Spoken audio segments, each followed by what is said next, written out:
अस्सलाम वालेकुम एवरीवन। मेरा नाम डॉक्टर इरफान है और आज हम ये डिस्कस करेंगे कि मेरा जो आईएमएम टॉक का एग्ज़ाम हुआ था 17 नवंबर 2025 को, उसमें मुझे क्या क्या स्टेशंस आई थी और क्या क्या क्वेश्चंस पूछ रहे थे स्टेशन रिलेटेड एग्जामिनर्स। तो ये तारीख़ थी 17 नवंबर 2025 और दिन था मंडे का। मेरी शिफ्ट थी सुबह 10 बजे में और ये इन्होंने जो मुझसे एग्ज़ाम कंडक्ट किया वो थर्ड फ्लोर पे हमारा एग्ज़ाम हो रहा था। और मुझे जो पहली स्टेशंस लगी उसमें इस तरह था कि एक पिक दी हुई थी हैंड्स की और एक छोटा सा सिनारियो दिया हुआ था उसके साथ ही। सिनारियो में ये था कि एक फ़ीमेल पेशेंट है और उसको डिस्फेजिया की कंप्लेन है फॉर द लास्ट 3 मंथ्स और उसके अलावा पेन भी हो रहा है, यानी ड्यूरिंग ईटिंग और ड्रिंकिंग उसको पेन भी हो रहा है और सोलोइंग करने में भी उसे तकलीफ़ है। और हैंड्स में इस तरह था कि थिकनिंग ऑफ द स्किन थी हैंड्स की और उसके अलावा ऑटो एम्पुटेशन डिजिट्स की थी।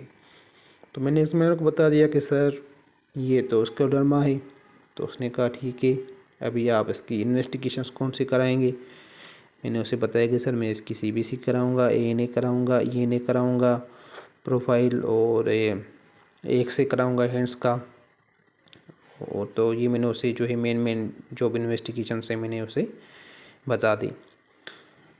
उसके बाद एग्जामिनर ने कहा कि भाई इसके आप लंग्स में आपको क्या फाइंडिंग लगी एग्जामिनेशन में।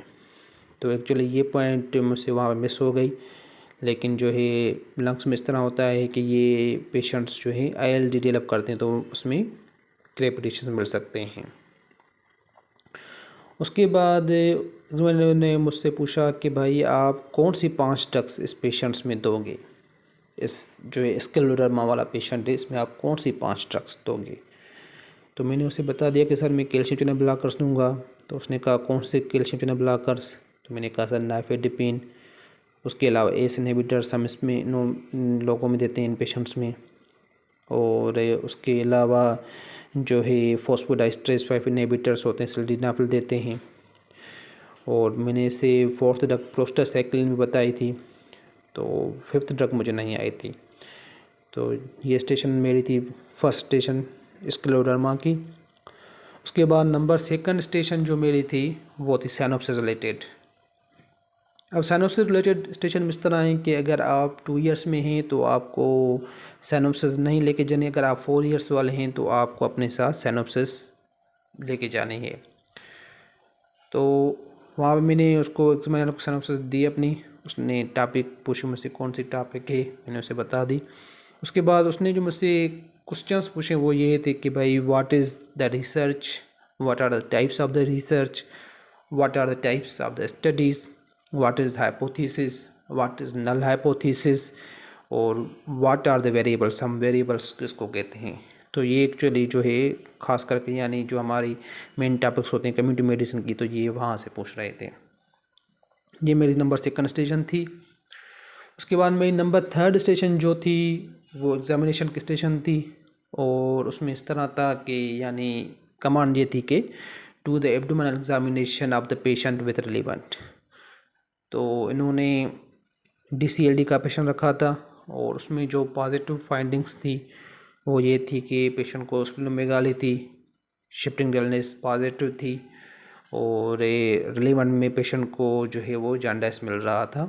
तो मैंने उसे सारी ये पॉजिटिव फाइंडिंग्स बता दी। उसके बाद नंबर 4th स्टेशन जो मेरी थी वो थी सीवीएस एग्जामिनेशन की। सीवीएस एग्जामिनेशन में इन्होंने माइट्रल स्टेनोसिस का पेशेंट रखा था। तो मैंने सारा प्रिकॉर्डिंग का एग्जामिनेशन किया, उसकी पल्स देखी सारा, यानी इसकी जो रिलेवेंट्स कुछ थे वो मैंने वो सारे कर लिए। उसके बाद पॉजिटिव फाइंडिंग्स जो थी वो मैंने उसको बता दी एग्जामिनर को। फिर जो भी उसने वाइवा ली वो related to the mitral stenosis ली। उसके बाद नंबर 5th स्टेशन जो मेरी थी वो थी ईसीजी की स्टेशन।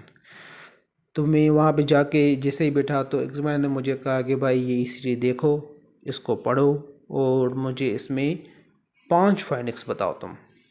तो फर्स्ट 30 सेकंड्स तो मुझे इसे समझ में ही नहीं आई, लेकिन उसके बाद उसमें जो है मैं समझ गया कि इसमें डेल्टा वेव है, ये WPW है सिंड्रोम है। तो मैंने उसे कहा कि सर इसमें डेल्टा वेव है, short and P R interval है, क्यू आर एस का मैंने उसे बताया, एक्सेस डेविएशन थी उसमें वो मैंने उसे बताया। तो मैंने उसे ऑलमोस्ट 4 फाइंडिंग्स बता दी। 5th फाइंडिंग मैंने उसे डेट बता दी जो उसका था ECG में। उसके बाद उसने मुझे कहा कि भाई ये टाइप ए है या टाइप बी है WPW। तो फिर मैंने उसे बताया कि सर ये टाइप ए है।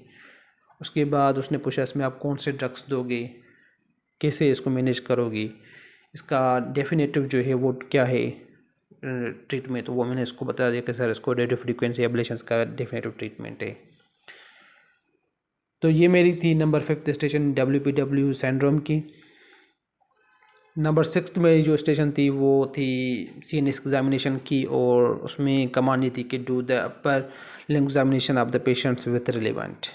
तो इसमें उन्होंने सर्वाइकल माइलोपैथी का पेशेंट रखा था, तो मैंने सारे अपर लिम्ब की एग्जामिनेशन कर दी, और इसके सेरिब्रल साइंस भी मैंने जल्दी में कुछ देख लिए। तो उसमें उसने मुझसे उस रिलेटेड ही क्वेश्चंस पूछे। तो ये मेरी जो स्टेशन थी CNS एग्जामिनेशन की, ये मेरी एवरेज हुई थी, इतनी ज़्यादा खास नहीं हुई थी।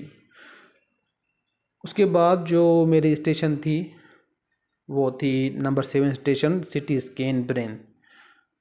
और CT स्कैन ब्रेन में इन्होंने जो है वो यानी इस्केमिक स्ट्रोक की CT स्कैन रखी थी।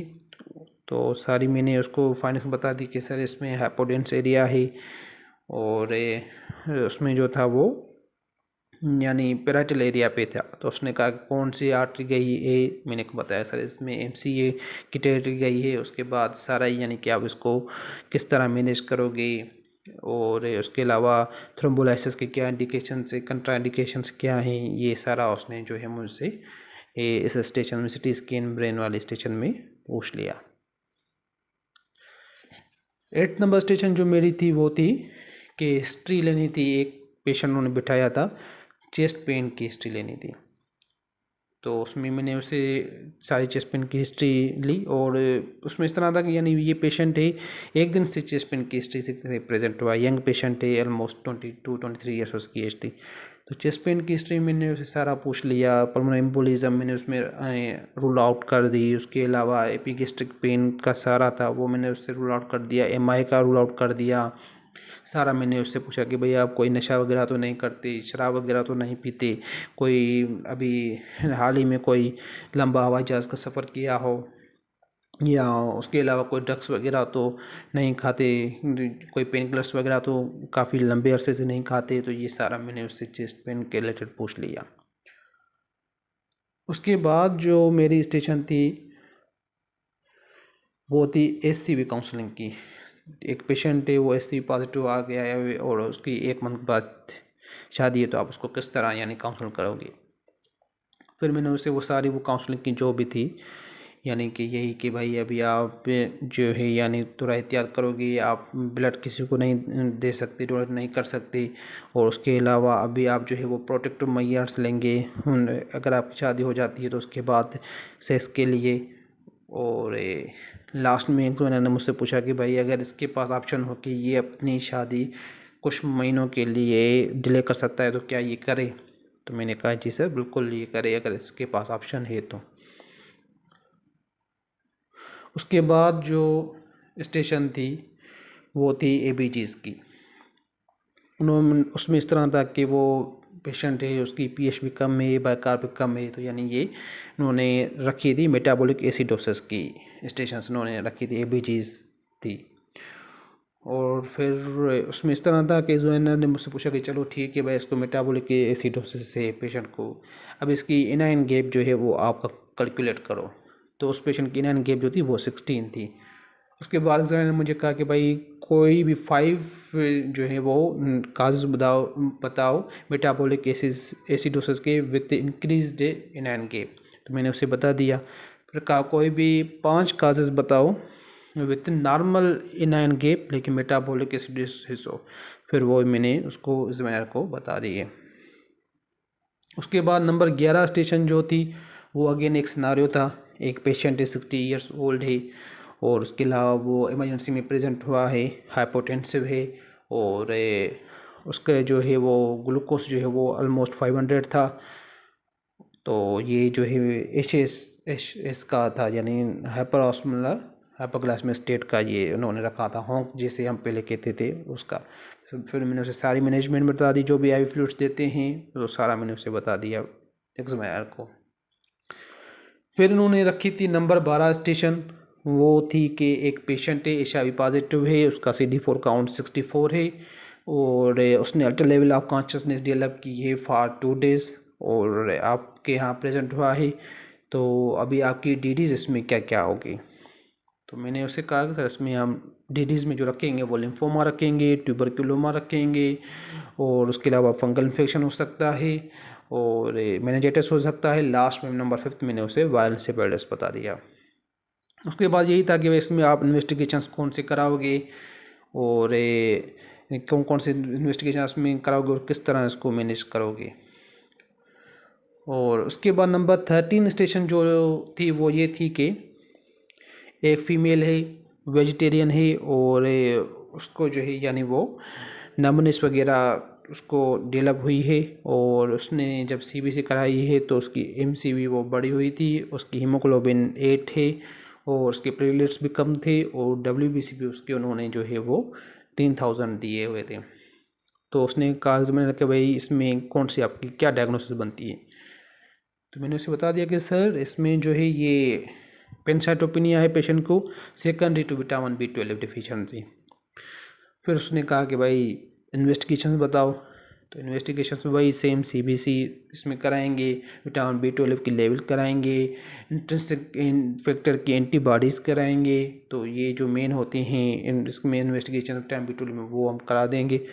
उसके बाद मैनेजमेंट में यही है कि हम जो इसको B12 की इंजेक्शन देके पहले रोज़ाना देंगे फॉर ऑलमोस्ट वीकली 1 वीक के लिए, उसके बाद वीकली देते हैं, उसके बाद फिर मंथली देते हैं। तो फिर उसने मुझसे पूछा कि रूट कौन सा होगा, IV दोगे, IM दोगे, सबक्यूटेनियस दोगे। तो मैंने उसे मैंने को बता दिया कि मैडम इसको जो है हम वो इंट्रामस्कुलर देंगे इंजेक्शन। तो ये मेरी थी टॉस की सारी कहानी जो हुई थी 17 नवंबर 2025 को। उम्मीद करता हूँ कि आपको इंशाल्लाह मेरी सारी जो भी मैंने ये मेहनत की है इसका आपको फ़ायदा होगा। Thank you very much.